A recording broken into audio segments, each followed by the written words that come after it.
Hey everybody, I'm Chris, I'm Mike. and you're listening to the PrinnyCast. Can I really be the first episode? That's right, this is our first, I don't know if you call it inaugural, but it's our first episode. Almost called it an issue for some reason. Let's hope we never become an issue. Comic books. That's a whole other story. So, Story meant to be told in arcs, though. you never know, there may be a story behind all of this, and we may share it someday. But we have to get a nemesis first. Oh, I don't want a nemesis. I like everybody. We can keep it that way too. So speaking of which, what have you been up to this week? This week I've been messing around in World of Warcraft. Playing some games on Steam. Yes, Miss Pandaria is coming out, so I'm gearing up for that. Just getting that train rolling. I'm sure you're not the only one out there. Definitely not. Definitely not. What have you been up to this week? Largely kind of old school with some Counter-Strike and, of course, Minecraft. My world of Minecraft. But I haven't been doing too much lately, aside from little snippets here and there where I'll actually pick up a game that I should be playing, and then I don't get back to it. But not so much this week. This week's been really busy. I will say that I've been neglecting World of Warcraft in favor of a other Super Nintendo game that most people should know. Little game called Earthbound. I happened to get that game for my birthday this year, and I've been putting in some time on it. It's a very fun game. It's one of my favorite Super Nintendo games ever, and probably one of my favorite RPGs ever. Definitely considered one of those forgotten classics. I don't know so much forgotten. Just think about how many people have completely forgot about it until Smash Brothers came along with Ness as a hidden character. That is true. I do agree with that sentiment. That was probably not very well known until that point. I was very disappointed when we didn't get the third game in this series, Mother 3, when it came out on the Game Boy Advance. I was fairly disappointed in that. Definitely a lot of other people weren't very happy about it either. The thing is I kind of expected one of these days to be on one of those, expect a lot of these, folks. Brain farts aplenty. But, Virtual Console. Virtual Console, because I didn't want to call it the Nintendo Network. That's a different system. PSN, by the way. Oh my gosh. We shall not speak of that. Oh, I just bought Flower last night, so. Oh. Haven't played it yet. I loved Journey, so I know that Flower was made by the same studio, and I wanted to, Sydney especially wanted to get in on that, so went ahead and got it. I think it's kind of interesting that there's almost a new genre of chill games out there now. They're really relaxing, very good time wasters. When you don't really want to play a game that gets you tense and on the edge of your seat, just plop in one of these games and you can do a little bit of gaming just before you go to bed. Unfortunately, I don't have a PS3, so anybody expecting me to talk much about it, it's not that I'm a fanboy to any particular system. It's just, like everybody, I'm kind of budget constrained. So I have a lot of classic systems, but I don't have a lot of the newer stuff. I do have a 360, and I have a decent PC that keeps me up to date with a few stuff on Steam, but I've been a little bit not so much disappointed in Steam, but disappointed in some of the games that I've been playing on it.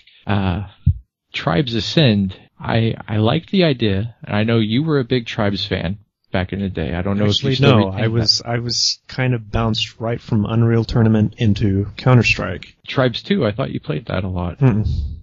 Oh, okay.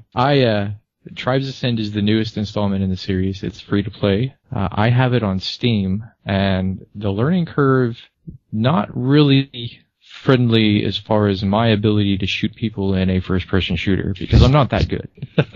I've seen some streams of it recently. I hadn't really bothered to put a lot of attention to it before, but everybody seems to have a little bit of a problem with it. I don't know if there's just a lot of trolls out there, because I saw a lot of ships crashing into a mountain wall, so I don't know if they're hard to control like they are in the Battlefield series, or if people are just kind of goofing off, or what the case may be. It inverts you when you get into a ship, and I'm sure that there's a way to turn that off. But the first time I got into a ship, I had been playing the game with non-inverted controls. That means when I move my mouse up, my aim goes up. Mm-hmm. When you're in the ship, if you do that, your aim goes down. So what I ended up doing is I tried to fly up, and I crashed straight into the ground the first time I got into a ship.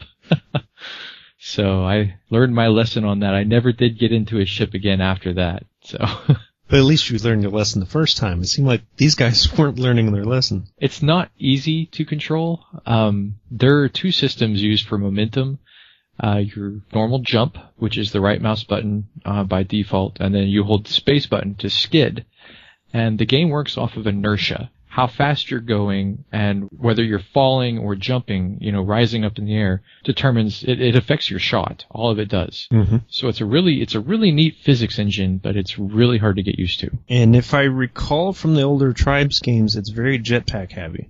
Yes, and that is one of the things that irritates me the most about a first-person shooter. It's not that I can't aim, because I've done my fair share of sniping in the game. It's just that up close, trying to do that while you're jetpacking around and sliding around it's just more frustrating than it feels rewarding. Where your vertical is turned from maybe a 30-degree angle of radius, or whatever you want to call that, to almost 180 now. Yes. Yeah, so now you're working with two angles of 180. That's a lot of ground to cover with quick mouse movements. Yes, and the other thing is that a lot of the weapons in the game are not hit scan, which means just because your crosshair is on the target, when it fires, the bullet still has to travel. So that's a non-hit scan weapon. Mm-hmm. And it's really easy to evade attacks from weapons that aren't hit scan. So I tend to use the up-close weapons that are hit scan, like the shotguns. Yeah. Now some weapons, well, of course, I probably don't need to explain this to you or anybody else out there who play first-person shooters at all. But the fact that a lot of weapons have a recoil make that even harder. Because you have both the distance and the recoils, you put it all together, and that's a high chance of a miss. I don't know if maybe it's something I've just gotten used to, but I don't really recall too much of a bad recoil in the game. And I've used a lot of explosive weapons, so I don't think recoil is really too much of an issue. I guess I've been around Counter-Strike a little too long then. Probably. Because I haven't played as much Halo as a lot of other people do, and Halo does kind of reduce the recoil, and a lot of games seem to be trying to copy that. Yes, it's more of an arcadey than Counter-Strike. Counter-Strike is more of a realism, and Tribes Ascend and Halo were both arcade, easy to pick up and play versions of Counter-Strike. Yeah, which is, oddly enough, a lot of the major difference was between Quake and Unreal. Unreal had a slightly more realistic with the balancings. That's not the right word. And then Quake had the more arcadey approach with all the weapons being really tight. I didn't really play Quake that much. I got into first-person shooters when Unreal Tournament, the Game of the Year edition, was pretty new. I missed out on Wolfenstein. I missed out on Quake. I missed out on Doom.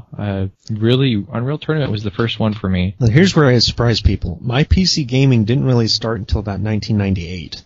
So a lot of the classic stuff out there, when everybody's talking about Wing Commander, and no, my first PC game was SimCity 2000 on the family computer. I got to play every now and then because it was on the family computer.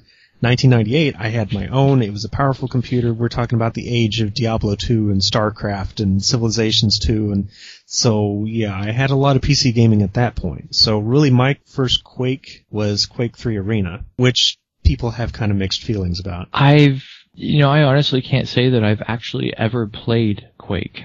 Any of them. Even though I got in Unreal Tournament, and I know that there were Quake games made after that, I never played them. Not even on the Nintendo 64? I think that we played Hexen, which I think that was made by id. I'm pretty sure it was. Yeah. So I played Hexen, but we didn't play Quake. I do remember I did play Duke Nukem 64. I remembered you mentioned Forsaken too. Yes, and Forsaken. Which is kind of, for the people that aren't familiar with it, is kind of like Descent, but turned into kind of a Quake style game. And I remember playing Descent in high school. We had actually, I'll use the word infect. I had taken the game to school and promised the teacher that I would delete what I installed. Well, little did she know that my best friend in the same class was going to install the game off of the computer that I was using onto the network. So I brought the game to the class once, and it ended up on every computer in the class, and she could not figure out how to get it off because it was on the network. So that was my time waster in computer class. When I got done with all my work, we played Descent. It was a fun game. At least you didn't do it during classes, and that's the important thing. No, I Stay would. in school, kids. Yeah, we would take our tests, and I'm a really competitive person. Even when I'm not very good at a game, I just get frustrated if I'm losing. So I end up rage quitting my fair share of Tribes Ascend matches. But in Descent, I remember my kill score got up past the 100s during our semester finals because I finished my test really early. And so it was just me and my best friend Luke, and we were killing each other back and forth, and then more people would come in on the game as they finished their work. And when I surpassed 100 kills, I stood up in the middle of the classroom and just yelled out, "Yeah!" the little cheering thing on myself, and interrupted the class there for a bit. That was a little embarrassing, but I couldn't help it. I was excited. As long as everybody else was finished with their work. There were only a couple of people testing at that point. Most everybody else was done. And in game with you. Oh, yes. Everyone was very competitive. So even though you don't exactly have the PC, I don't know, what you call pedigree? That seems kind of insulting almost. You do have experiences with PC gaming quite a bit. Yes. There's a lot of old games that aren't around anymore, or if they are around, they're known as something else. Mm-hmm. There was a game that I played on the DOS that was called Tank Wars. It is now known as Scorched Earth. Yeah, I know the one you mean. So that game, I played that back then, and there was a Star Trek game. I don't remember the name of it, but you had the ships, and I don't really remember the systems, but I remember it was a black and white DOS game that drew pictures of the ships on the screen, and you basically just fired at other ships, and oh god, I wish I could remember how the game went, but I really don't. I just remember I can remember the screen, the way it looked, but I can't remember the gameplay that well. Is it the one that had the little radar screen, then it had another screen that just kind of barely showed these little Vectrex versions of the Birds of Prey and stuff? Yes. Okay. It was that one. Because I think I have seen pictures of it too, if I'm not thinking of the Atari one, but I don't think the Atari one was that advanced. I want to call it Trek Wars or something like that. Something to Google later. Matter of fact, something we'll probably do on the show in future reference. Anytime that we're going to get on a specific subject or talk about a specific game, I think it might be wise to keep open a wiki page, just so we don't embarrass ourselves with dates or who made it or something like that. It's true.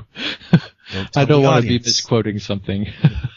But if we'll just let everybody listening thinks that we're geniuses, that we already know this stuff, we won't tell them why we're doing it. Well, and obviously, if we do misquote something or say something that isn't accurate, we welcome corrections and we'll put them in the front of the next episode. So, yes. Or webisode. What would you call that? Podcast. Next podcast. The next PrinnyCast. The next PrinnyCast. Speaking of Prinny, you are more up to date with Disgaea than I am. That's not saying much, because I just got through mentioning I don't have a PS3. So just about every Disgaea is PSP and PS3. So Disgaea 1 and 2 I do have. And I have some of the other series like La Pucelle and Phantom Brave. But as far as the newer games are concerned, I have not been kept up to date. I have Disgaea 3, but I have not actually played it. I haven't even put it in, so I'm ashamed. Considering our namesake. Yes. I did play Prinny, and that was a fun game. It was pretty hard, but it was a lot of fun. I loved that game. It was so arcadey. And they've already got a sequel to it, if I remember right. Came out last year. Did they? Because I missed that. But I stopped paying attention to a lot of PlayStation Portable news, so that could be why.